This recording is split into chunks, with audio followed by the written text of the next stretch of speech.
Hola, ¿cómo están? Buenos días. Un gusto saludarlo. Esta es, creo que mi primera clase como presencial. Siempre tuve que hacer las clases online, así que estoy muy contento, ¿ya?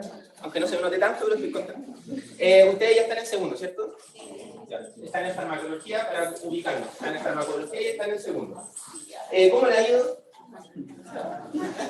En general, o sea, a mí me fue súper mal el primero y el segundo, me fue más o menos más. Pero a ustedes, ¿cómo le ha ido? ¿Le ha costado mucho volver a la presencialidad? Sí, me imagino que igual debe ser un poco duro. Me doy cuenta también que tienen los cursos divididos. Me imagino también por el COVID, espero que eso vuelva como a volver a la normalidad. A nosotros como profe igual nos facilita un poco el tema para no hacer dos clases. Pero bueno, la doctora Iragüe no pudo venir porque está en una reunión, así que me voy a tener que presentar yo mismo. Me llamo Aldo Magdaleno Toledo, actualmente soy el jefe del laboratorio de farmacología veterinaria de esta facultad, no sé si lo conocen. De todas formas, cuando termine la clase les voy a dar una pequeña introducción para que vayan, nos conozcan, hagan actividades, prácticas, tutorías, tesis, tenemos de todo, ¿ya? Para que lo puedan hacer. Soy médico veterinario, estudié en esta facultad, también hice un doctorado en ciencias, también en este campus, y tengo un par de diplomados en análisis instrumental orgánico y en bioestadística, pero eso es más enfocado en el trabajo que llevamos en el laboratorio. Pero gran parte de lo que hacemos en el laboratorio tiene que ver con farmacocinética, por un lado, e inocuidad de alimentos, por otro. Por ejemplo, ¿tu nombre cuál es? ¿Cómo? Danitza. ¿Te puedo decir Dani? Dani, ¿qué significa la farmacocinética? Porque esos conceptos ya no han pasado, ¿no? Da lo mismo que no te lo sepa. Y aquí todos tenemos que aprender, así que voy a hacer varias preguntas. Si alguien lo sabe, otra persona lo va a saber. Lo que sí les voy a pedir es que, por favor, guarden silencio, ¿ya? Porque si es que empiezan a hablar, podemos cortar un poco la conversación de la clase, ¿ya? Y a mí me gusta conversar hasta, así que interesante. ¿Qué es la farmacocinética? ¿No te acuerdas? ¿Alguien puede ayudar a la Dani para decir qué es la farmacocinética? Por ejemplo, usted. ¿Su nombre? Gabriela. Gabriela, ¿qué es la farmacocinética? ¿Cómo afectan los fármacos en un organismo? No, porque el efecto tiene que ver con la farmacodinámica más que nada. La farmacocinética, ¿qué es cinético? ¿Qué es el cine? Movimiento, cine es movimiento, cinemático es que algo se está moviendo. Entonces, si yo les pregunto, por ejemplo a ustedes, ¿qué significa? No sé, yo les voy a preguntar a todos. ¿Qué significa entonces la farmacocinética en un compuesto? ¿Cómo se mueve en el organismo?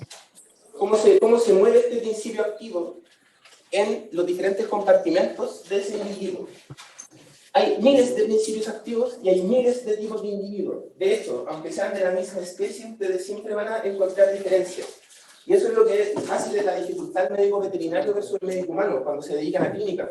Ustedes no solamente van a tener que manejarse con diferentes especies, sino que cada uno de esos animales, de esas especies, es un mundo aparte. Y ustedes probablemente no saben lo que va a sentir el paciente, lo que está pensando, lo que les quiere decir o transmitir. Tampoco van a saber mucho de sus experiencias clínicas. Entonces, es súper, tremendamente difícil poder tener esa visión completa. Pero la farmacocinética hace que todo esto sea un poco más sencillo porque nos da modelos matemáticos que nos explican más o menos cómo se mueve este principio activo en los diferentes compartimentos. Hasta ahí estamos bien. Me imagino. Si tienen dudas, me avisan, ¿no?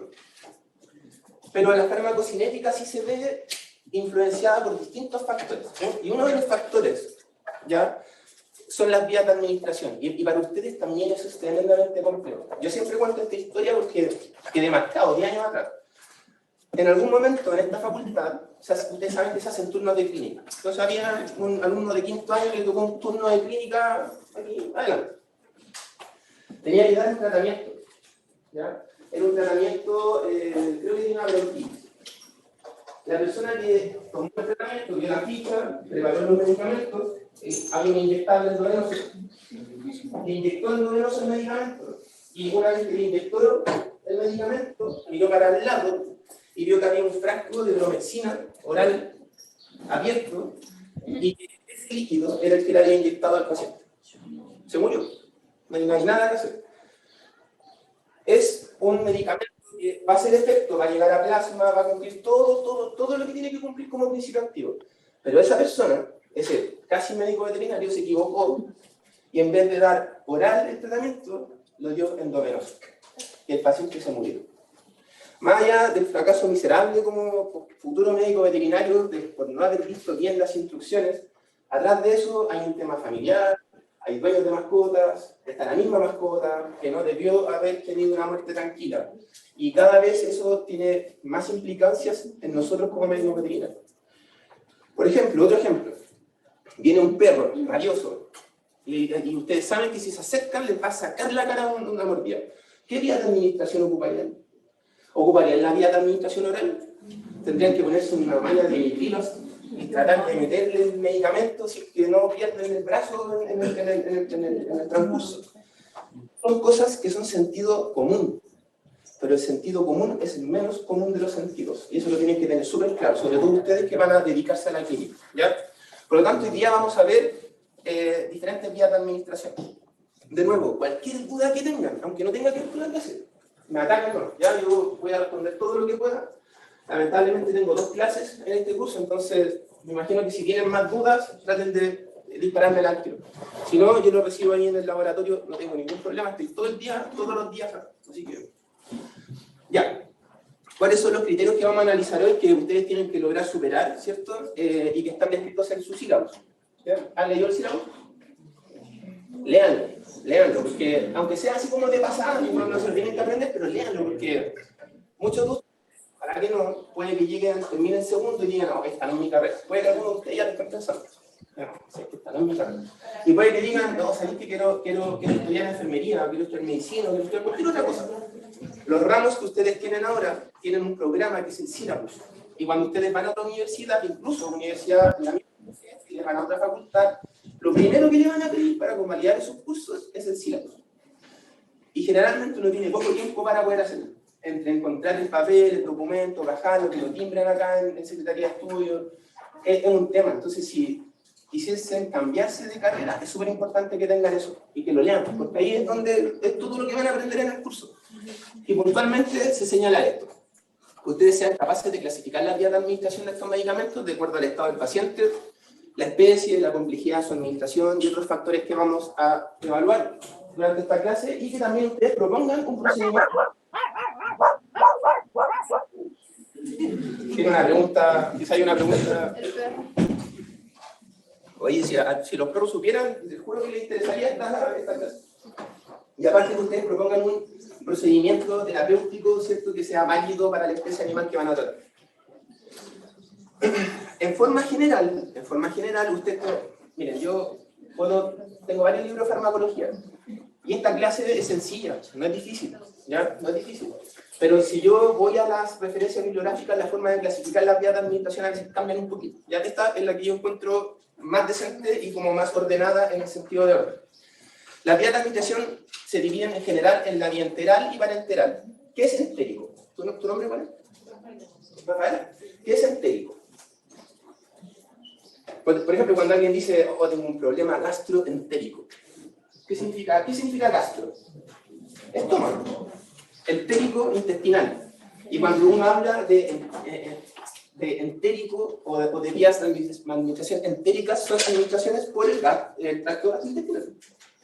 Traten de ir asociando. Eso es súper bueno cuando están estudiando. Ya yo a veces les pongo algunos colores para que sepan qué es lo que yo podría preguntar, o para que ustedes se den cuenta.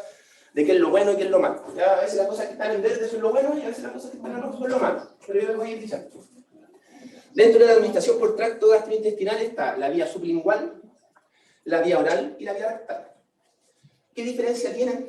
Son evidentes las diferencias, pero más allá de la forma en que ustedes van a administrar el fármaco, también hay cosas que van a cambiar en la forma en cómo ese fármaco se mueve en el individuo, ¿ya? Y por ejemplo, ¿alguien me puede decir qué es lo que ustedes necesitan de un principio activo para que haga efecto en el individuo? ¿Qué pasa? Circulación sistémica. Primero que pasa circulación sistémica, ¿cierto? Spoiler. Todos los medicamentos, todos, por donde ustedes los introduzcan o los administren, tarde o temprano van a llegar al plasma sanguíneo, van a llegar a la sangre. Por vía oral, va a llegar a la sangre. Por vía intramuscular, va a llegar a la sangre. Por vía rectal, a la sangre. Por vía sublingual. A la sangre. Todas las vías de infusión tienen que llegar a la sangre. ¿Por qué tienen que llegar a la sangre? Usted, ¿cuál es su nombre? Consuelo. Tiene que llegar a la sangre el medicamento. Para hacer efecto, ¿cierto? Y no solamente el medicamento tiene que llegar a la sangre, sino que tiene que llegar a una concentración mínima efectiva para que haga el efecto. O sea, si a mí me duele la cabeza, y yo sé que yo me tomo una aspirina y se me quita, si me tomo un octavo de aspirina probablemente no me va a pasar nada, porque voy a tener aspirina en la sangre, o ácido acetilsalicílico, pero no en la concentración que yo necesito. Y por eso aquí están las dosis, ¿ya? Todas las dosis tienen que ver también con la vía de administración. O sea, por ejemplo, tu nombre. Gustavo. Si yo te digo, tengo que administrar un medicamento por vía rectal o por vía oral, ¿cuál crees tú que a la que yo le tengo que meter más dosis para generar el efecto? Oral. Tú decís que el oral. Tu nombre. Teresa. Dime, ¿cuál? ¿Oral o rectal? Pienso oral. Ustedes piensan, miren, cuando termine la clase se van a dar cuenta de lo equivocados que están, ¿ya? Pero no es un problema porque ustedes no lo saben, ¿ya? Pero uno tendría que pensar que es lo oral. Pero fíjense ustedes que una de las desventajas de la vía rectal es que la absorción es muy pobre y es una absorción errática. Yo me acuerdo cuando era pequeño, cuando era chico y tenía fiebre, mi mamá, supositorio, al tiro, supositorio. Y si ustedes han visto el calibre de esos supositorios para paracetamol, no me quiero acordar, pero eran grandes, yo chillaba. Muy grandes, son una dosis muy grande, pero cuando ustedes toman el comprimido, la dosis es mucho menor, porque es más eficiente la liberación de ese contenido en el tracto gastrointestinal más anterior, ¿cierto?, que por la vía rectal. Lo vamos a ver, ¿ya? Pero es uno de los ejemplos que ustedes podrían tener, al igual que la vía sublingual. Estoy seguro que ustedes saben o tienen un familiar que cuando le sube la presión le ponen una pastilla bajo la lengua. O a veces han visto remedios que se ponen bajo la lengua. ¿Y por qué no se toman por vía oral? Porque sublingual está mucho más vascularizado, entonces se puede absorber mejor. Se absorbe mejor, ¿cierto? Pero aparte de absorberse mejor, estamos saltándonos el ácido del estómago. Entonces es una forma inteligente de absorber algo sin tantas pérdidas, o sin que se desestabilice la molécula en el tracto gastrointestinal, porque recuerden, ustedes tienen, o todos nosotros, no soy extraterrestre, pero todos tenemos ácido clorhídrico en el estómago. Y todos los medicamentos que ustedes consumen, de forma oral, tienen que pasar esas barreras. ¿Por qué ustedes han tomado de repente algún medicamento que lo parten y tiene como un recubrimiento de un color y adentro está blanco? ¿Para qué creen que es ese recubrimiento? Y de hecho se llama recubrimiento entérico. ¿Entérico por qué? Porque recubre el medicamento el principio activo para que el ácido no lo degrade. Y alcanza a pasar esa barrera, llegar al intestino, que es donde allí se tiene que absorber. ¿Ya? Hay un porcentaje de absorción en estómago, en intestino grueso, en varias fases, pero el más importante es en el intestino delgado. ¿Ya? Ahora, las vías parenterales son las vías no enterales, por eso es parenteral, ¿ya? Para que vayan entendiendo cómo el latín y las palabras para que no se olviden. Y las vías enterales tenemos la intravascular y la extravascular. Obviamente la intravascular es la intraarterial y la intravenosa. Y la extravascular, intramuscular, subcutánea, tópica y hasta inhalación. Hay otras vías que a veces también son no enterales, que también se ocupan en veterinaria. Tenemos la intratecal, epidural, intraperitoneal, intratorácica, intraarticular, intrauterina, intramamaria. ¿Ya? ¿De qué depende del estado del paciente, del tipo de paciente, de la enfermedad del paciente, de la gente que está afectando al paciente, del tipo de medicamento que ustedes tienen. Ya esa es otra desventaja. Nosotros, y lo vamos a ver en esta clase. ¿Dónde está el reloj? Ah, ya, iba a decir reloj y tú me mostras, que a veces me pongo a hablar mucho. De todos esos factores van a depender y ustedes van a tener que tomar una decisión. Incluso hasta en términos económicos. Si ustedes se dedican a clínica menor, ustedes pueden saber de que hay un medicamento, un antibiótico que sale 100 lucas, pero con esas 100 lucas el perro se va a salvar. Pero están aquí en La Pintana o en otra, o en Maipú, en una región un poco menos acomodada y necesitan salvar al perro. Y nunca van a tener esos 100.000 pesos. Y van a preferir eutanasiarlo antes que hacer eso. Ustedes tienen que tener otra alternativa. Y de repente, a veces, uno podría esperar, y yo sé que ustedes tienen experiencia, que muchas veces no, el paciente tiene que quedar hospitalizado. Porque hay que hacer tratamiento inyectable, hay que hacer un tratamiento endovenoso, con la hidratación, etc. De repente, hay cuadros clínicos que sí se pueden tratar en la casa. Y de forma oral. Un comprimido oral puede ser igual de efectivo que una inyección intravenosa. Tiene una sola diferencia. ¿Cuál es? Biodisponibilidad. Sí, o sea, sí, la biodisponibilidad es 100%, me mataste el ejemplo, pero hay otra cosa que es importante. ¿Nadie me asegura que el paciente va a recibir bien vía oral cuando se lo den en la casa? Sí, pero asumamos que la persona es como bien íntegra y se asegura de eso. ¿Saben cuál La es velocidad de efecto. ¿Cómo? La velocidad del efecto. La velocidad del efecto, exactamente. El endovenoso, el efecto inmediato, tiene la concentración mínima efectiva en tiempo cero. Oral se demora 1, 2 horas, a veces menos, a veces más, depende del medicamento. Si es que un animal se está muriendo ahogado y no puede respirar, ¿qué vía de administración van a ocupar? Van a tener que ocupar una endovenosa o algo rápido, pero de repente no van a poder hacer una endovenosa. Si un paciente está hipovolémico, ¿saben qué significa que tenga hipovolemia? Que tiene el volumen del plasma sanguíneo bajo. El volumen sanguíneo en general bajo, ¿cierto? Entonces baja la presión y con un volumen sanguíneo bajo, ¿qué puede pasar? Podría pasar de que ustedes cuando quieran inyectar a ese paciente no le van a encontrar la vena porque va a estar tan deshidratado que la vena en vez de estar así, va a estar así. Y va a aparecer una vena de conejo y eso es muy difícil de canular. Y en una emergencia veterinaria eso es clave. Que alguien que conozco tenía una perrita a la que, bueno, no la perrita pero le había dado, ¿cómo se llamaba cuando se les llenaba el secreto? Una piometra. Piometría, ese mismo, y Piometra. a su perrita le daban, no podía comer, le daban intravenosa, ¿eso también es por lo que Claro, porque de hecho la piometra genera un cuadro de hipovolemia severo y de repente si se hace una cirugía de urgencia, al momento de sacar el útero puede bajar la presión tan rápido que el paciente se puede ir. Entonces, claro, hay que asegurar siempre la hidratación y ustedes van a darse cuenta en clases más avanzadas, sobre todo los gatos, complicados. Cuando tienen líquido pleural en el tórax, no se lo pueden sacar de un momento a otro porque la presión les baja y un gato con presión baja se muere. De hecho, ayer, yo no me dedico a clínica, yo soy como más bicho de laboratorio, pero ayer me llamó una compañera, y esto también es importante que lo sepan, ya es parte de la clase. Me llamó una compañera y me dijo, me llamó llorando porque tenía un gatito 1 mes y medio, o menos, creo 1 mes y 1 semana, muy poquito, chiquitito. Se lo sacaron a la mamá, entonces estaba el gato un poquito débil. Y me llamó llorando, mal, que lo había encontrado de lado, haciendo bocanadas de aire, y con un pulso lento. Estaba agonizándose, se llama. ¿Ahí qué hacen ustedes? Es un hilo, ¿cómo que cosa? ¿Llorar? Sí, también, pero en la posición en la que ustedes van a estar a futuro, van a sentir ganas de llorar, van a sentir ganas de gritar, van a sentir ganas de pegarle al dueño o al animal, pero ustedes tienen que ser profesionales. Y puede ser que a ustedes le llame a alguien que la conocen y que lo esté llamando así, y ustedes tienen que mantener la calma. Afortunadamente le dije algunas maniobras que tenía que hacer y el gatito respondió. Y está bien, y sin ningún tipo de medicamento. Pero ¿qué hubiese pasado si ese animal necesitaba un medicamento? Estaba hipovolémico, eso se lo aseguro.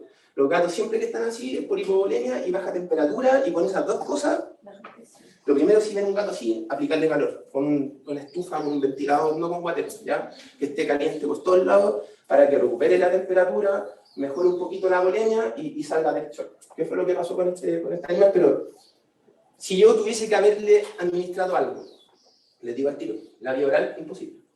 Vía rectal, menos, muy chiquitito. Endovenoso no tengo vena. ¿Qué me queda? Subcutáneo intramuscular. Y de repente quizás eso sea lo único que puedan hacer. Y de hecho, en cachorros así, hay que hacerlo en el hueso. Hay que hidratar en el hueso, hay que inyectar hacer fluidoterapia, pero ya en el hueso del individuo. Como son huesos que no están osificados, es fácil tirar con jeringas, huesos largos, pero imagínense la complejidad. Un paciente que está agonizando, que más encima vamos a hacerle un procedimiento que podría tener una infección, porque todo lo que involucre una aguja tiene un costo. Y lo oral también.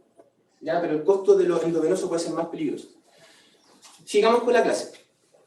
Para que nosotros podamos tener la absorción, o sea, para que podamos tener el efecto del fármaco, nosotros primero necesitamos que ese fármaco se libere y sea absorbido en su lugar de administración. ¿Cierto? Cuando yo consumo una tableta, una cápsula, microcápsula, lo que ustedes quieran, va a llegar va a pasar por el esófago, ¿cierto? Va a llegar al estómago, va a sobrepasar esa barrera gástrica, va a llegar a la primera porción del intestino delgado y ahí tiene que ser absorbido.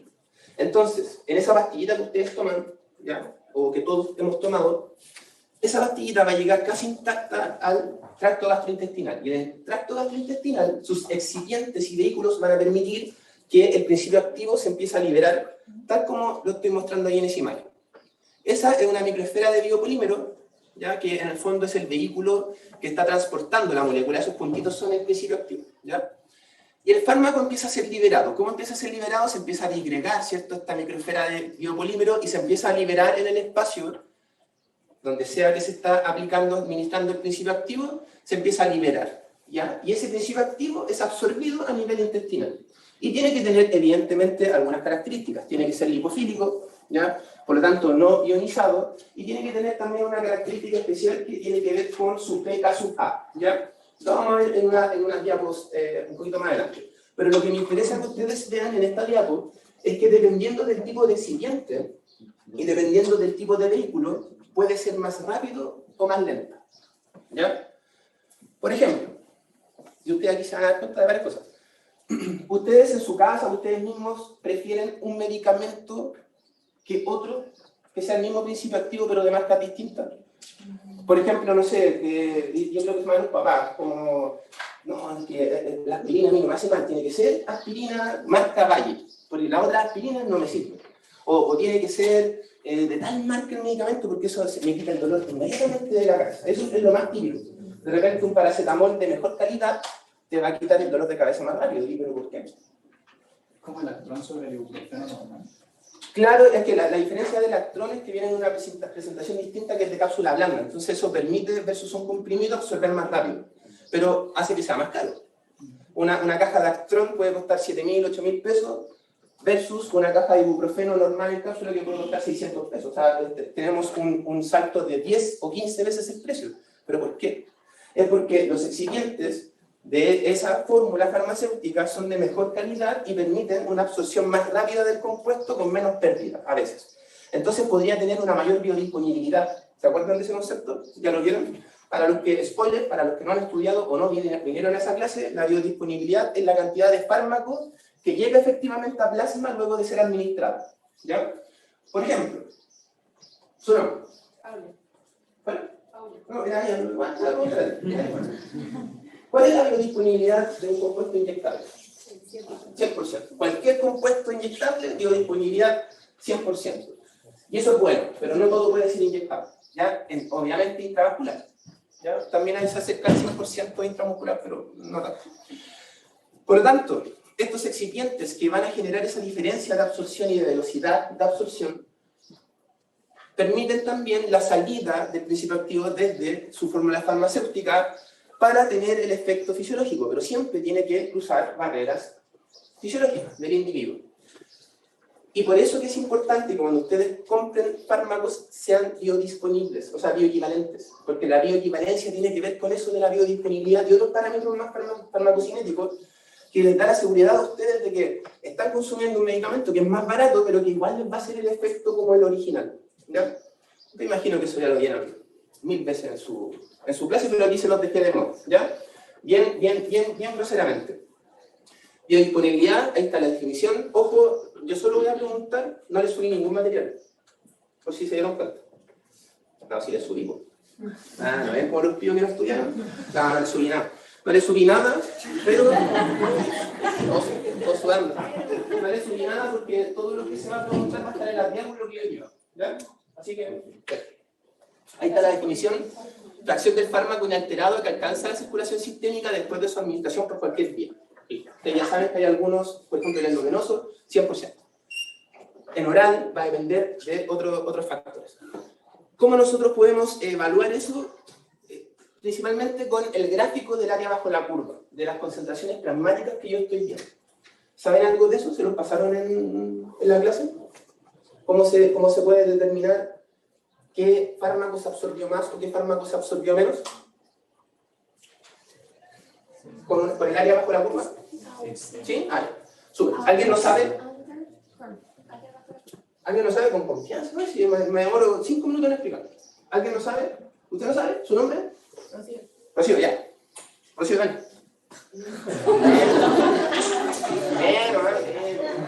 Por acá. Siempre cae. Si hago el dibujo, ¿lo puedo hacer acá? ¿O tiene que ser en medio? Ya. Rocío, bien. Anda ahí, hazme un gráfico de dos ejes. Eje Y y X. ¿No? Un gráfico... pero un poquito más derechito, así más grande como para que lo vamos a ver, ¿ya? Miren, mientras Rocío hace el dibujo, yo les voy a explicar. Cuando nosotros hacemos un estudio, que también lo hacemos en el laboratorio, cuando hacemos un estudio de biodisponibilidad o de bioequivalencia, yo voy a tener varios grupos de animales, ¿ya? Pero vamos a suponer que aquí, de aquí para acá, tengo un grupo de animales, y de aquí para acá tengo otro grupo de animales. Ya, humanos, pero ya no se puede ocupar de animales. Entonces, en un lado voy a tener un grupo de personas y en otro lado voy a tener otro grupo de personas. Entonces me pidieron a mí un estudio de bioequivalencia de dos formulaciones. Está la cara, la original, que cuesta 200 lucas y sirve para el dolor de cabeza. ¿Ya? Versus otra nueva, que cuesta 15 lucas, tiene la misma dosis, o sea, 100 miligramos y 100 miligramos, ¿ya? Misma dosis, tiene la misma vía de administración, o sea, las dos cosas van a ser orales, y las dos están destinadas para las mismas especies. O sea, animales 1 y animales 2. ¿Ya? ¿Qué voy a hacer yo? Voy a dar el tratamiento, o le voy a dar una dosis a este grupo. A todos ustedes le voy a dar una. Si abre la boca, pum, pastilla, abre la boca, pum, pastilla. A todos ustedes al mismo tiempo. Y acá lo mismo. Si abre la boca, pastilla, abre la boca, pastilla, pastilla. A todos les voy a dar una dosis. Y aquí viene el sufrimiento. Voy a tener un ejército de médicos veterinarios. Y ahí, Rocío, dame un minuto. Voy a tener un ejército de médicos veterinarios. Y esos, o lo que sea, y van a empezar a sacar sangre. Te van a sacar sangre a ti, al tiempo cero, a ti al tiempo cero, a ti al tiempo cero, y a todos ustedes al tiempo cero. Y aquí voy a hacer también lo mismo. En el tiempo cero, a todos les voy a sacar sangre. Después voy a esperar 10 minutos, y de nuevo les voy a sacar sangre. Y de nuevo les voy a sacar sangre a ustedes. Y voy a hacer 14 muestreos. Y voy a tener al fondo 24 horas. Bueno, ahí al fondo, en el último punto del eje X, pon 24 horas. Entonces ya sabemos que el eje X es el tiempo, ¿cierto? ¿Qué va a pasar? Ustedes son el grupo que está consumiendo el fármaco así, el caro, que cuesta 200 lucas. Entonces yo voy a ayudar a la Rocío, porque lo que vamos a hacer...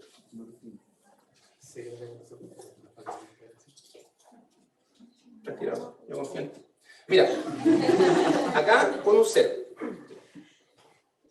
Ya. En el tiempo 0, si yo le administré el fármaco en el tiempo 0 por vía oral, ¿voy a tener concentración en el plasma? Probablemente no. Así que los dos puntos que vamos a tener, vamos a hacer. ¿Ya? Pero vamos a hacer uno mejor, negro y rojo. El rojo va a ser el barato. ¿Ya? Entonces va a estar ahí cerquita. Ya va a estar cerquita ahí en el punto 0. Después de 10, 15, 20 minutos, a medida que vaya pasando el tiempo, ¿qué crees tú, Rocío, que va a pasar con la concentración del fármaco que yo le di a ellos? Va a ir aumentando, ¿cierto? ¿Y tú serías capaz de hacer el dibujo? No. Sí, pero anda con lo que va a ir subiendo así. Y después baja ya. ¿Ya? Así como una campana de Gauss. Tiempo 0, ¿sí? ¿Tiempo 0? Buena curva. Así es, sí, son así, son parecidas. Lo que pasa es que uno después cuando hace el modelo matemático como que ajusta valor y se ve más bonito. Entonces, ¿qué pasó? En distintos tiempos de muestreo yo les saqué sangre a ustedes y esa sangre le hice un método de extracción y la analicé en un instrumento analítico. Y me permitió ver cuánta concentración de fármaco ustedes tenían en su sangre por ml durante todo este tiempo. Entonces, en tiempo cero, y acá ya sabemos que la concentración plasmática del fármaco, en tiempo cero no tengo, pero a medida que, por la vía de administración que elegimos, que es la vía oral, va a ir subiendo la concentración, ¿cierto? Va a llegar a un punto máximo. ¿Cómo se llama esto? Cmax. Se va a lograr a un tiempo máximo. Y si yo fuera capaz de poder cuantificar el área bajo la curva de todos estos puntos, finalmente el dato que voy a tener es todo el fármaco que ustedes lograron absorber en su intestino desde la dosis que yo le di. ¿Me entienden? Entonces, a curvas más altas, mejor absorción. Entonces, ahora vamos a hacer el ejemplo de los que consumieron el fármaco barato, ¿ya? Que también los puede matar. Solamente barato. ¿Qué va a pasar? Es muy probable que pase esto. Hazme otra curva, pero un poquito más bajito de la otra. Pero bueno. Ahora la Rocío va a hacer la otra curva de concentraciones plasmáticas que se detectaron. Y fíjense. Usted diga, ¿cuál es su nombre? Benjamín, ¿tú qué ves de eso? Aparte de dos curvas tremendamente bien hechas. ¿Qué más ves? Ya. O sea, tú ves primero, un poquito más lento, tú ves primero que hay dos curvas, ¿cierto? Todos vemos dos curvas. Y hay una curva que está más abajo. Si yo lograra calcular el área de la curva negra versus el área de la curva roja, ¿va a ser más baja o más alta? La negra más baja. ¿La negra es qué? Más baja. Es más baja, ¿cierto? ¿Y qué significa eso? Que con el fármaco que yo le administré a ustedes, se absorbió menos que con el fármaco que le administré a ustedes. Y con eso ustedes me pueden decir, oye, le di 100 miligramos a ustedes y 100 miligramos a ustedes. Pero aquí se absorbieron 80 y aquí se absorbieron 50. Y ustedes pueden decir, interesante. Uno tiene menos. Pero ¿qué pasa si yo les pongo otro dato acá? Muchas gracias, Rocío. Un aplauso para Rocío. ¿Qué pasa si yo les digo que el rango terapéutico, que es la concentración del fármaco en la cual se está haciendo efecto, está acá?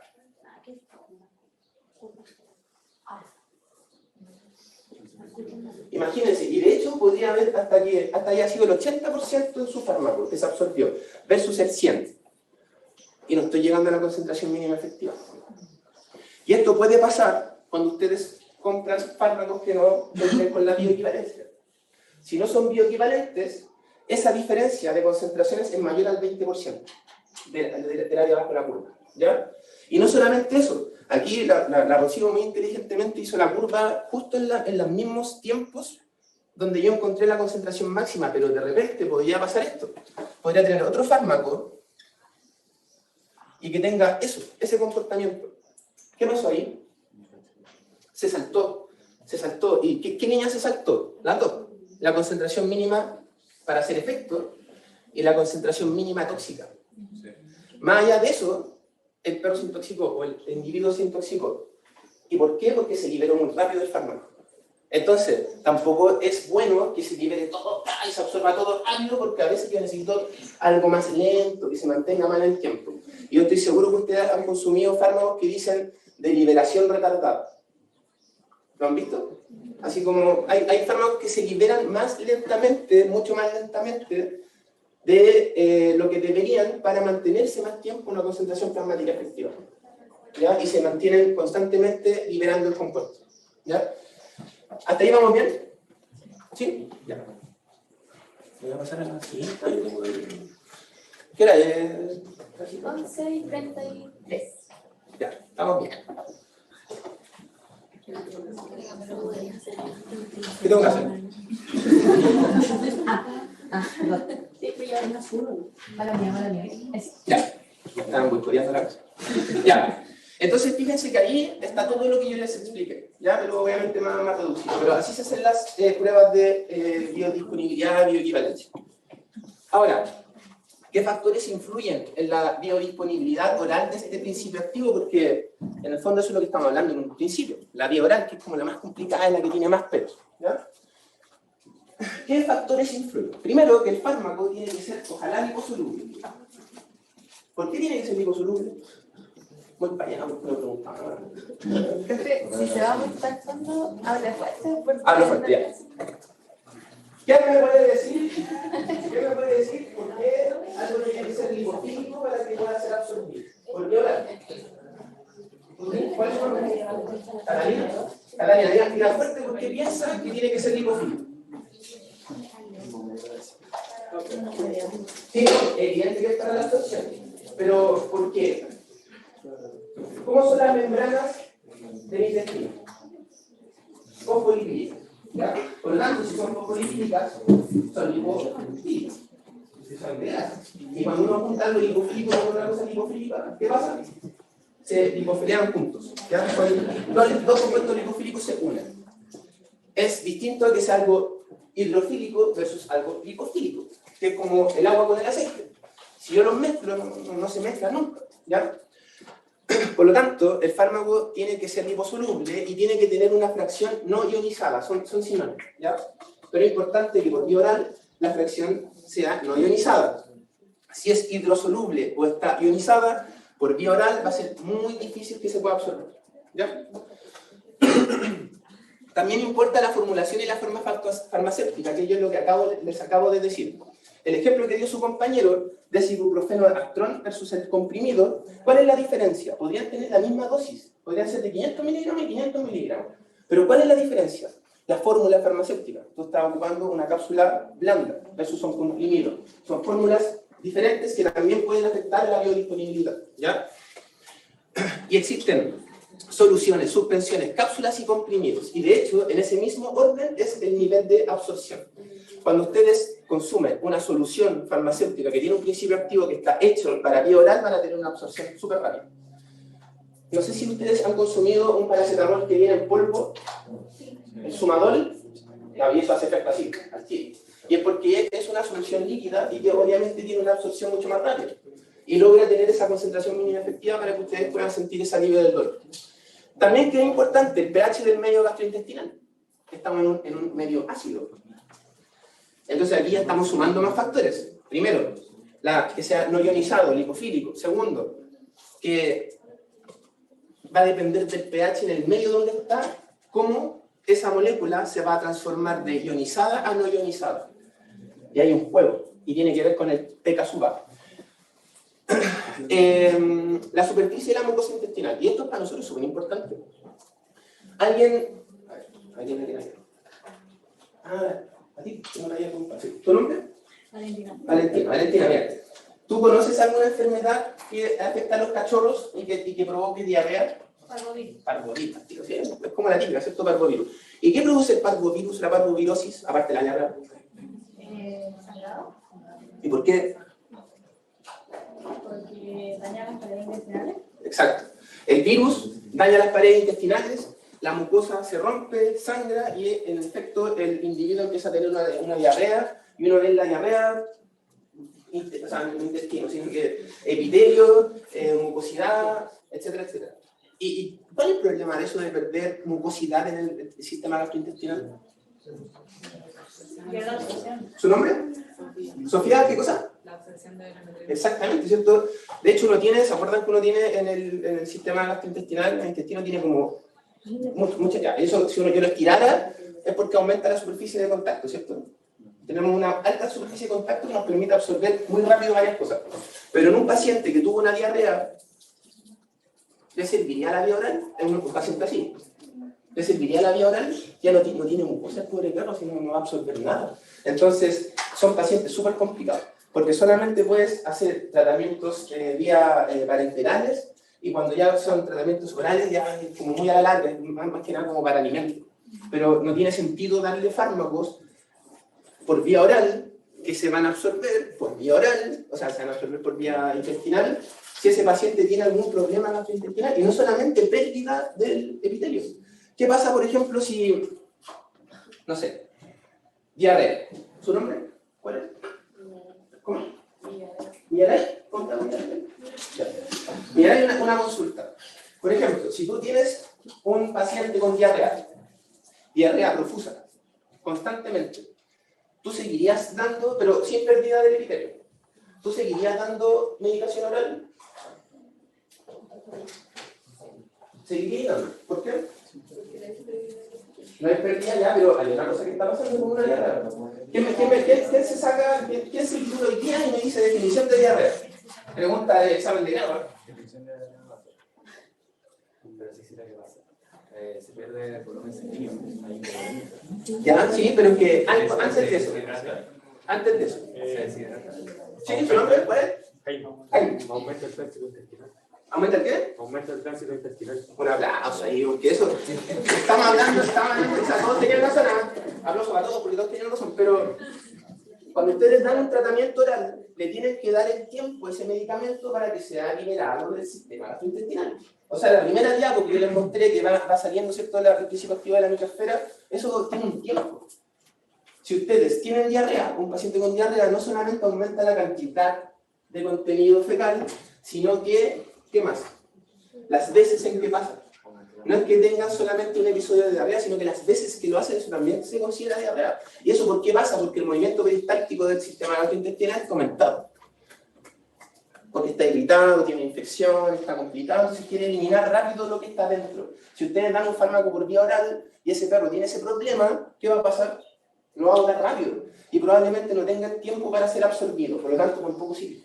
A menos que quieran un tratamiento como por ejemplo una sulfa, que ustedes dan una sulfamonidina, dan por vía oral, ahí da lo mismo que no se absorba, porque nosotros queremos hacer que el efecto sea en el estómago, como para matar el bicho en el intestino, no adentro del cuerpo, sino que ahí. Entonces ahí no me interesa que se absorba, ¿no?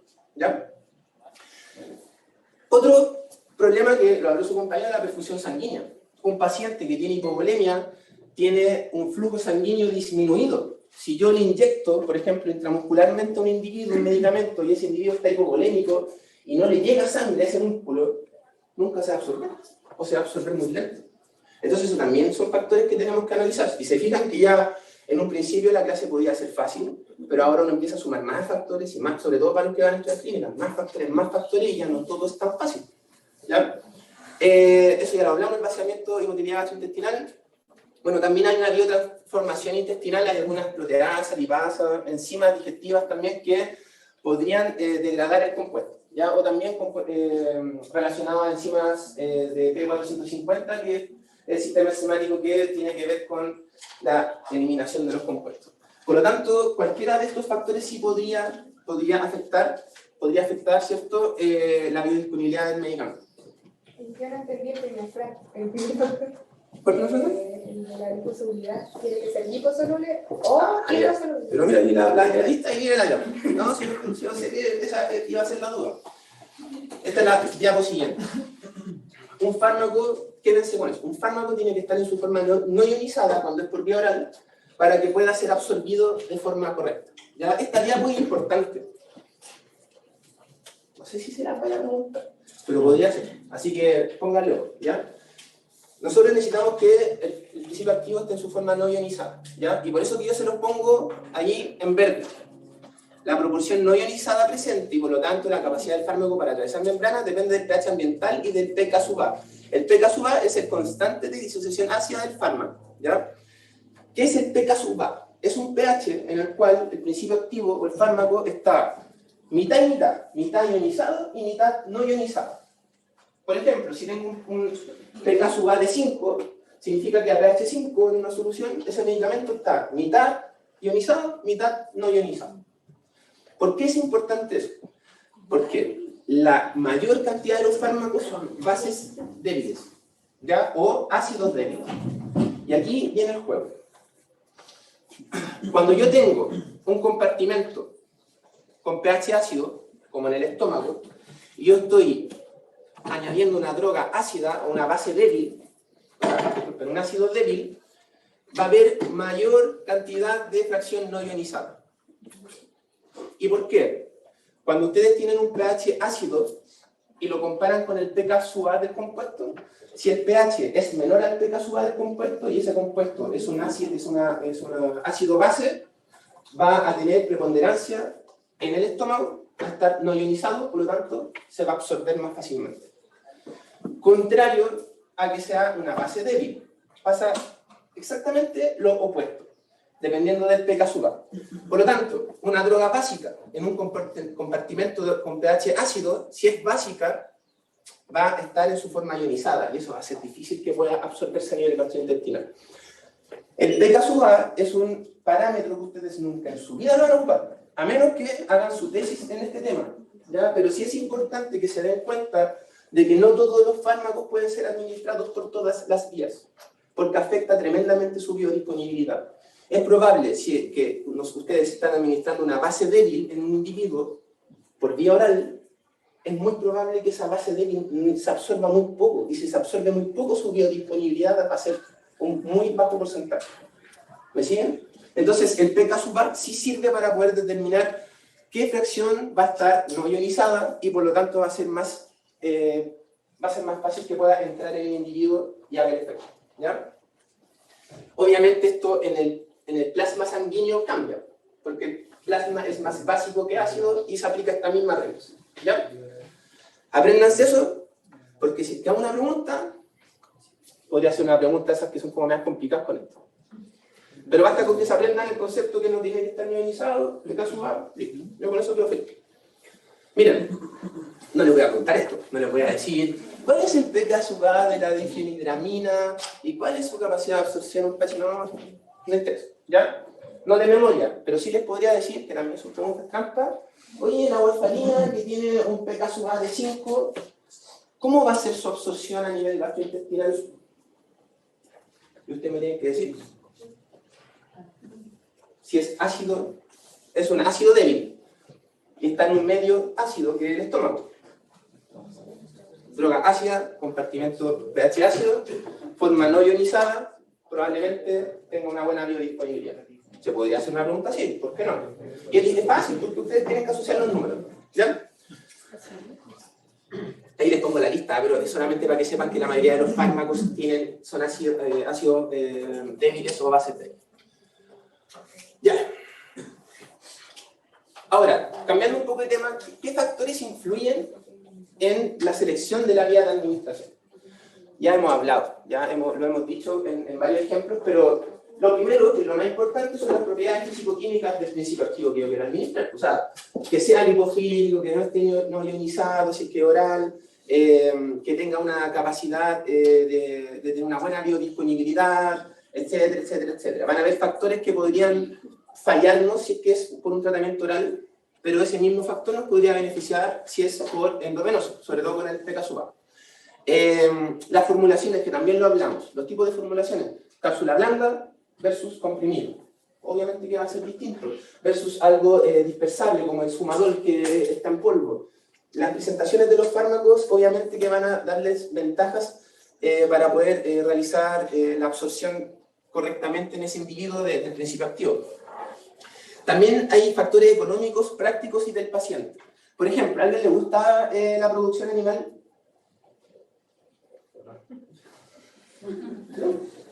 ¿Qué producción te gusta? Yo creo que me bovino. ¿Bovino? Súper buen ejemplo. ¿Tú dónde le inyectas a los bovinos los medicamentos cuando son intramusculares? Sería como en el lomo. Ya, mira, acá está la paleta, ¿cierto? La cruz, ya no me acuerdo muy bien, pero todas las partes donde se inyectan en animales mayores, fíjense, son lugares que no se van a vender. Son músculos que no se van a comercializar. Por ejemplo, ¿a alguien le gusta el salmón? ¿Sí? ¿Le gusta el salmón? ¿Cierto? Ya. Si yo les traigo un salmón así bonito, naranjito, así grande, suavecito, así con olor rico, no tiene nada, ninguna cicatriz, nada. Y les traigo otro que también está liso, está bonito, naranjito, huele bien, pero tiene una mancha negra, así como en un trozo del filete. Una mancha negra, así como que algo le inyectaron y como que un músculo, como que algo le pasó. ¿Cuál compraría? Voy a añadir algo para hacerlo más seguro. Y cada filete cuesta 60 lucas cada uno. ¿Cuál compra? ¿Van a comprar el que tiene esa cicatriz, esa mancha? No, que esa cuestión se va a ir para hamburguesa. hamburguesas de salmón. Este otro que está limpio, que no tiene ninguna señal, de ningún daño, vale mucho más. En animales de abasto o animales de producción como los bovinos también, pues imagínense ustedes van y compran, ya tienen plata, van al supermercado y 2 kilos de lomo velado. En el Jumbo, 50 lucas. Ya 50 lucas en carne. Y claro, te dicen que lo mataron en los hornos hace 7 días, que cumplió todo así, perfecto, y la carne es rica. Pero ¿qué pasa si yo voy, me venden 50 lucas de lomo y yo veo, estoy cortando y de repente veo así como un hoyo o una mancha negra en el lomo? No lo voy a comprar. Nunca se inyecta en el lomo, en el músculo de consumo. Y se inyecta siempre en zonas que tengan bajo valor comercial. Por lo tanto, no es llegar e inyectar. Aquí ya tienen otro factor más, va a depender de la condición del paciente. Cuando ustedes tienen que hacer un tratamiento a 1000 salmones, imagínense están en una jaula, tienen que hacer un tratamiento inyectable en 1000 salmones y inyectan mal, inyectan justo al medio del filete y tienen 2000 filetes malos. ¿Saben la cantidad de plata que se pierde? Es increíble. Aquí en Chile, el kilo de salmón, si ustedes van al Jumbo, un kilo de salmón sale como 20.000 pesos, 24.000 pesos, acá en Chile. Y esos filetes que llegan acá en Chile son la peor basura que dejó la producción de salmones versus los que se exportan. Siguen siendo buenos, pero los que se exportan uno queda así como que uno se enamora del salmón, o sea, uno lo ve así como bonito, es como que uno tiene un crash con el salmón. Y esos salmones cuestan el doble en Europa. Entonces, si un europeo, un francés, quiere comerse, no sé, un filete, una larguita con quesito y todo, y va a comprar un salmón chileno, ese salmón tiene que estar impecable, porque si va a gastar 50 lucas no puede tener ninguna mancha. Por lo tanto, ese veterinario que inyectó mal el tratamiento, son 1000 salmones, está actualmente vendiendo mate con huesillo en el sector. Así es la vida. Por lo tanto, otro factor más es el factor castigo. ¿Por qué pasa eso de la masa? Porque generalmente cuando nosotros inyectamos un medicamento intramuscular, ustedes se han inyectado, me imagino. ¿Se han inyectado algún medicamento? Así como los glúteos, cuando uno va a médico y inyectan. O sea, puede que tengan otras prácticas. Se inyectan los brazos. Pero asumamos de que estamos hablando de fármacos. ¿No le ha dolido? A mí me acuerdo cuando era chico inyectar penicilina, yo chillaba del dolor. El dolor que ustedes sienten en el músculo es porque también se está generando un daño en el músculo. Y esa manchita generalmente es necrosis, es daño celular, que se ve feo. Y de repente puede que hasta tenga un sabor similar, pero se ve feo. Y el otro problema es que lo más probable es que cuando yo quiera analizar ese tejido, la mayor cantidad de fármaco lo voy a encontrar en ese sitio de acción. Entonces tengo que tratar de sacarlo del sistema. Y eso lo vamos a ver en la clase como en 3 meses más, o en 2 meses más, no, 5 meses más, en febrero. Cuando tengamos... había una niña que no estaba mirando la clase en febrero. Tengo que hacer otra clase que es de inocuidad de alimentos. Y ahí vamos a hablar de todos estos temas de qué pasa con el fármaco, pero en los productos que ustedes consumen. Por ejemplo, en los huevos. ¿Ustedes saben que en los huevos hay antibióticos? De hecho, cuando uno administra un antibiótico o un medicamento a un individuo, ese medicamento puede estar en todos sus compartimentos y podría estar en el huevo. Y yo les aseguro, le apuesto mis 2 brazos, a que los huevos que todos nosotros comemos están tapizados en antibióticos. ¿Y por qué se los puedo decir? Porque aquí en Chile no hay un control nacional ni un plan de control nacional de residuos en huevos. No existe. Huevos. No existe. ¿Ya? Así que también es un tema. Ya. Miren, una pregunta un poco visual. ¿Qué pasa si se administra por vía rectal un medicamento que se debe administrar por vía oral? Esto fue el problema que pasó, no tan así, pero fue lo que pasó con esta persona que le inyectó un jarabe para todo el venoso. Y ustedes se pueden reír.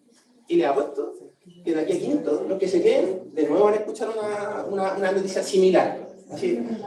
Otro año pasó que una persona molió una pastilla, la disolvió en agua y se le inyectó. Imagínense. Ya. Bien, esto ya lo hemos hablado, por lo tanto va a ser un poquito más rápido. ¿Qué hora es, Jessica? 6 para las 2. Ah, mentira. Ya. Miren, cada una de los tipos de vías de administración que podemos utilizar tienen ventajas y desventajas. ¿Ya? Las ventajas de la vía oral. en general es la ruta más común y de simple uso, y hay muchos estudios que determinan que por vía oral, si el paciente se deja, con un buen medicamento no van a tener ningún tipo de problema. La única diferencia es para ciertas situaciones en que el paciente puede tener un problema gastrointestinal o de todo lo que hablamos en el fondo, ¿ya? Pero es la vía de elección. Económica, permite una aplicación sin conocimiento técnico. O sea, si yo le digo a un paciente déselo oral, probablemente falle, pero si uno se lo explica bien al dueño, lo va a poder hacer, ¿ya? Es indolora para el paciente y no tiene capacidad de infección asociada, ¿ya? ¿Qué desventajas? El principio activo, ya lo vimos durante la mitad de la clase, será expuesto a duros ambientes gastrointestinales. Existe metabolismo de primer paso, ustedes yo creo que ya lo saben, porque revisé las clases y ya les pasaron distribución y metabolización. ¿O no? Sí. Requiere absorción gastrointestinal, también lo sabemos, y no es utilizable en algunos casos dependiendo del estado clínico del paciente. Un paciente inconsciente no puede. Un paciente que no está respirando no puede. Cualquier paciente que no esté en su sano juicio, en cualquiera de sus dimensiones, no puedes administrarle un medicamento oral, ¿ya? Fíjense, ahí tengo unos GIFs, ya es un humano, pero supongamos que es un perro, y ahí tenemos, ¿qué es eso? La epiglotis, ¿cierto? La epiglotis se cierra y se abre dependiendo del reflejo de deglución. Si un paciente está con convulsión, está convulsionando con un estatus epiléptico, ¿ustedes le darían algo oral? No. Imagínense la partida, se les queda pegada en la epiglotis, el perro se muere y más encima le va a doler, pero va a estar tosiendo, va a estar con epilepsia. Yo fuera el perro digo que me eutanasio porque no se puede hacer mucho, sería terrible y se pueden morir, ¿ya? Por lo tanto, imagínense que dependiendo de la vía de administración que ustedes utilicen, el paciente se puede morir o puede estar bien. Miren, en ese caso, y les voy a poner el ejemplo, en ese caso, ¿y qué ha pasado? Aquí la doctora Forno, ¿usted la conoce? Ella tenía un perro que tenía convulsión, tenía estatus epiléptico. La epilepsia es un cuadro clínico que puede ser primario, secundario, lo van a pasar en fisiopatología, en patología.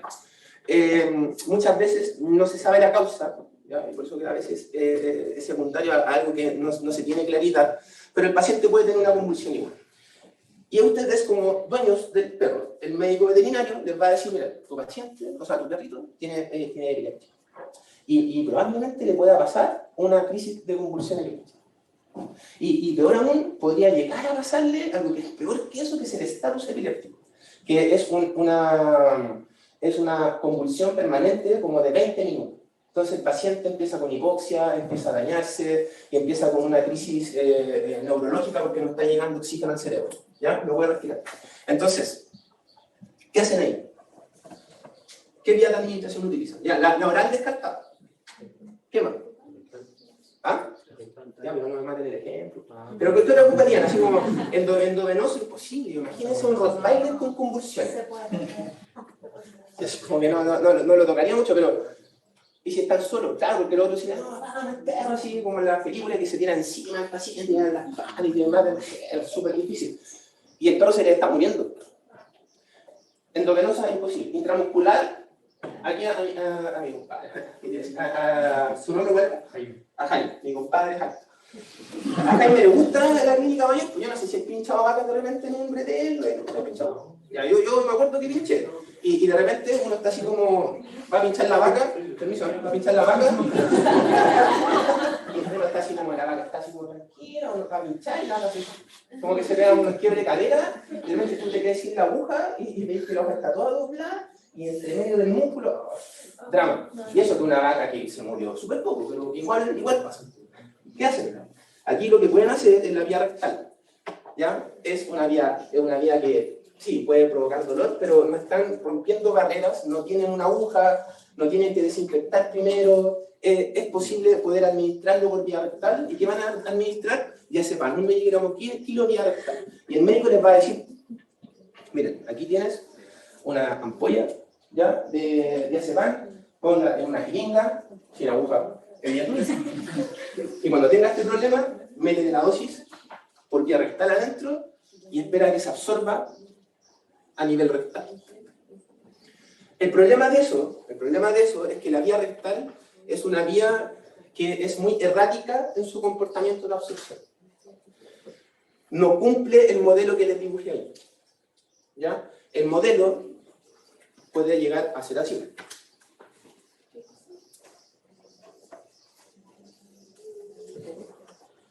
¿Se fijan?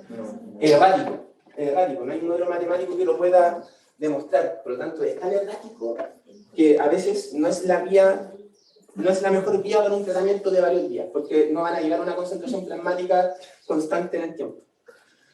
Aquí, como es una situación de emergencia, da lo mismo si se absorbe o no, pero algo se va a absorber y va a generar que el paciente baje de su estado epiléptico, porque es una situación de emergencia, ¿ya? Eso ya todo lo que hemos sido. Miren, y el efecto en 15 a 20 minutos, ¿ya? Es casi como un inyectable intramuscular. Parenteral. Disculpe, que necesito un poquito de café. ¿Cuáles son las ventajas de la intravascular y la intravascular? En realidad la extravascular está ahí más. Las ventajas es que supera las barreras gastrointestinales, ¿ya? No está sujeta a metabolismo de primer paso ni a pérdidas presistémicas, ¿ya? Es una rápida entrega del principio activo en el sitio de acción, en general poseen buena biodisponibilidad. Las desventajas es que todos los parenterales son irreversibles, ¿ya? O sea, si yo me equivoco, te doy a ti, por ejemplo, o a quién no es de hecho pregunta. A usted. ¿Con su nombre, cuál? Gonzalo. Gonzalo, imagínate que yo te digo, no, Gonzalo, mira, toma.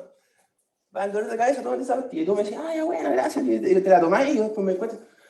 No, es arsénico, bótalo, te vas a morir.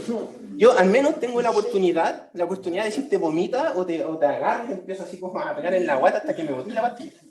Se puede hacer. Es irreversible, la vía oral, hasta ciertas formas es irreversible, pero cualquier inyectable no es irreversible. Yo no puedo inyectarle a la vaca, de nuevo con su compañero, no puedo inyectarle a la vaca, le hace como que lo inyecto, me equivoqué, no puedo pescar el brazo. Entonces, evidentemente, los inyectables son peligrosos. Cuando tengan que inyectar endovenoso intramuscular, revisen, pero 45.000 veces la dosis, el peso del paciente, la etiqueta del medicamento, porque, bueno, lo tienen que hacer con cualquier tipo de fármaco, pero es mucho más peligroso, ¿ya? Y evidentemente también tienen que tener una sepsis adecuada, ¿ya? Tiene que estar limpio, hay que desinfectar. Por ejemplo, si yo le diera, ¿su nombre cuál es? ¿Sí? José. Si yo te dijera, ya, tu compañera, digamos que es tu mascota. O otro compañero, no sé, ya yo soy, no me da lo mismo. Y tú tienes que inyectarle a tu compañera en el brazo. ¿Ya? Supongamos que tu compañero es un poquito más peludo, ya que es como un perrito. ¿Ya? O harto más, así como harto más, ¿no? Harto. Y digamos que un perro que hasta justo estaba jugando en los potreros y con los caballos. Entonces yo digo, ya, tienes que inyectarle en el brazo. ¿Qué harías tú? Yo te entrego un algodón y te entrego alcohol. ¿Cómo lo haces? O sea, pero es que hay como... También se puede depilar. No, pero no está aquí en el campo, no tiene nada. ¿Ya? Sí, igualmente. Ya, pero que cae el algodón así que se cae así. ¿Cómo lo haces?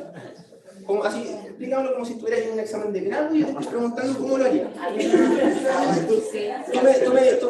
Su compañera, Josefa me diría, no, yo tomaría el algodón, lo mojaría con alcohol, pescaría el brazo y haría esto, ¿cierto? Está ahí mal. Es mal, porque miren lo que pasa. Un paciente, generalmente un paciente de llenar siempre está sucio. No digo el caso de su compañero, que es un ejemplo, ¿ya? Pero uno, cuando pasa el algodón, cuando uno hace esto, arrastra la mugre para arriba y después la arrastra para abajo. La arrastra para arriba y la arrastra para abajo. Uno lo que tiene que hacer es, con un algodón, pasar bien por arriba y con la otra parte del algodón hacia abajo. Y si sigue siendo sucio, pues cae otro algodón, subí y bajar, o depilar. ¿Ya? Pero hacer así, así, ¿ya? Es un pequeño, o sea, ni siquiera es un dato freak, pero es parte de la clase de administración, sobre todo que decir, pero que de repente puede ser un poco... Desventajas, irreversible, ya dije, puede generar infecciones, obviamente si son médicos veterinarios cochinos y no hicieron la asepsia adecuada, o están ocupando una jeringa en 20 animales, evidentemente podrían generar infecciones por la administración. También se necesita conocimiento técnico para la aplicación y puede generar dolor, temor, incomodidad, etc. ¿Ya? Eso es súper complejo para nosotros, porque de repente, bueno, eso después ustedes van a tener la experiencia, pero cuando ustedes administran y van a administrar, no sé, 10 ml de un fármaco, tienen que estar como 10 segundos, 5 segundos inyectando. Entonces, imagínense un perro que le está inyectando así un volumen de 5 ml y que va a empezar a chillar de dolor, supongamos con una amoxicilina o una vitamina, y no se va a quedar quieto, va a tratar de morder. Entonces, la técnica es importante. No cualquiera puede inyectar. Cualquiera puede inyectar y puede pescar un músculo y pinchar y meter. Cualquiera puede hacerlo. Pero tienes que tener conocimiento técnico. Primero, la sepsis. Segundo, intramuscular o subcutáneo, ustedes inyectan y tienen que tirar el émbolo de la jeringa hacia atrás.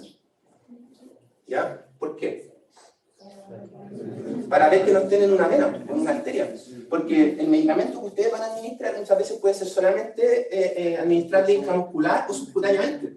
Y puede que no esté hecho para que sea inyectable endovenoso. Entonces se pueden mandar con dolor. Y también podrían matar a un perro o a un paciente por eso.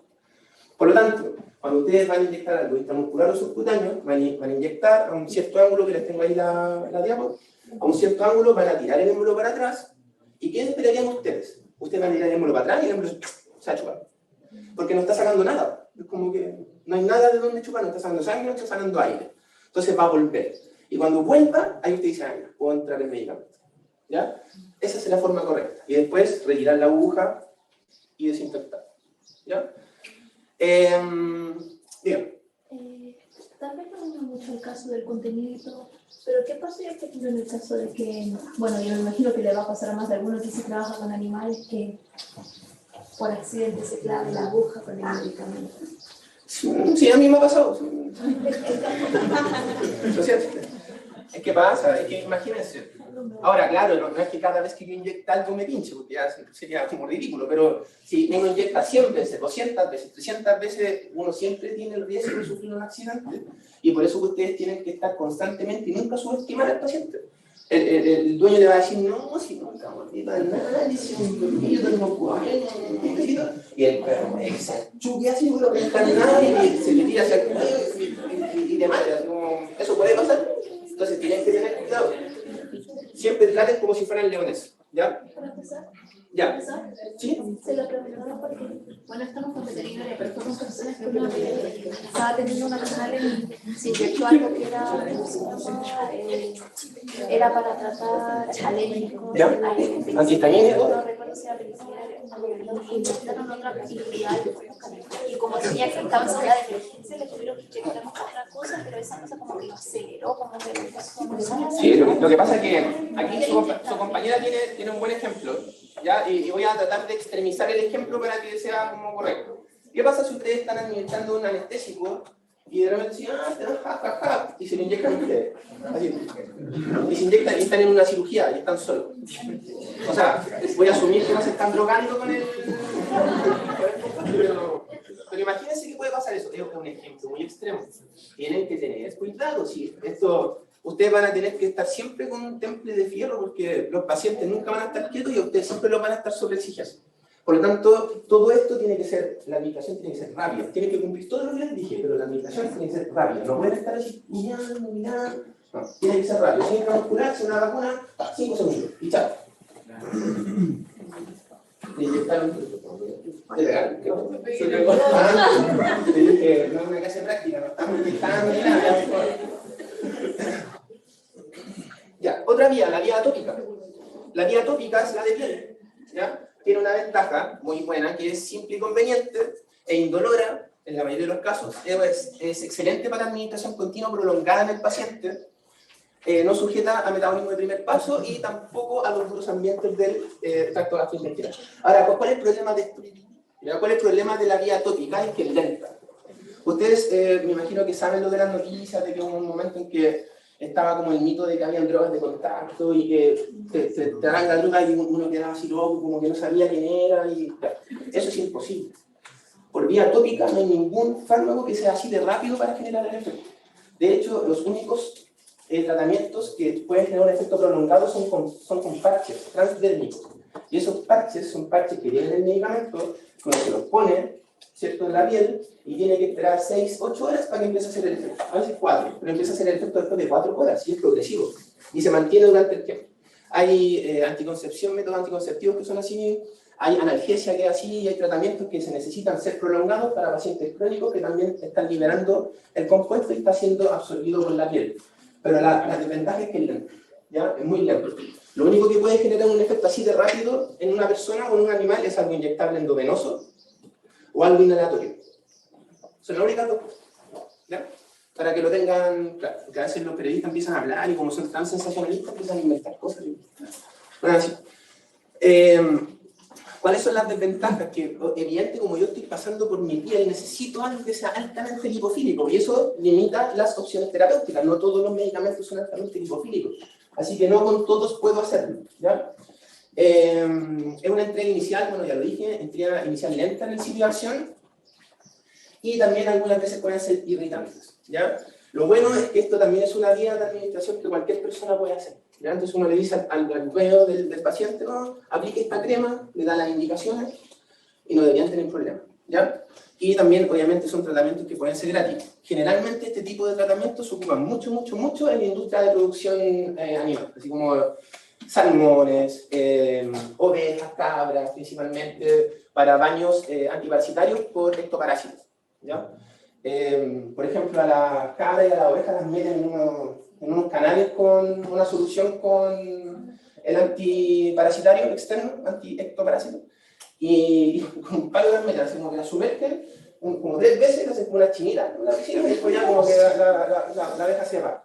Y con eso matan todos los parásitos por fuera, ¿ya? Obviamente es más rápido, es más barato, y para ese tipo de problemas es súper efectivo. Lo mismo pasa con los salmones. Ya los salmones, por ejemplo, vamos a suponer que ustedes son una jaula de salmones, de 2000 salmones, y aquí no hay salmones, están todas las sillas vacías. Entonces ustedes están nadando y yo con un palo o con una malla los voy a empezar a hacer que se muevan y que entren como un canal. Y ese canal comunica esta jaula con esta otra jaula. Y en ese canal tengo localizada una solución en el agua de antiparasitario. Entonces el salmón pasa y se demora como 1 minuto y en ese minuto la piel absorbe el medicamento. Pues la planta también llega como a un nivel sistémico y ya está desparasitado el salmón. Entonces ustedes pasan así, miles y miles por esa manga. Y así yo puedo desparasitar rápidamente a los individuos. No solamente tiene que ver con unas características fisiológicas o fisiopatológicas de la especie, sino que también en cómo ustedes se enfrentan el problema. De nuevo a mi compadre que le gustan los animales mayores. Yo cuando estaba en estudiar también me gustaba y me quería dedicar a eso. Y aquí me tienen. Como que no me quejo. Pero no me quejo. Si te dicen que hay que, no sé, en el tema de vacas no mucho que hacer, pero si te dicen a ti que tienes que inyectar a 1000 vacas, aparte de hacerte millonario, porque puedes cobrar 1000 pesos por vaca y ya ganas 3 millones, te va a costar mucho.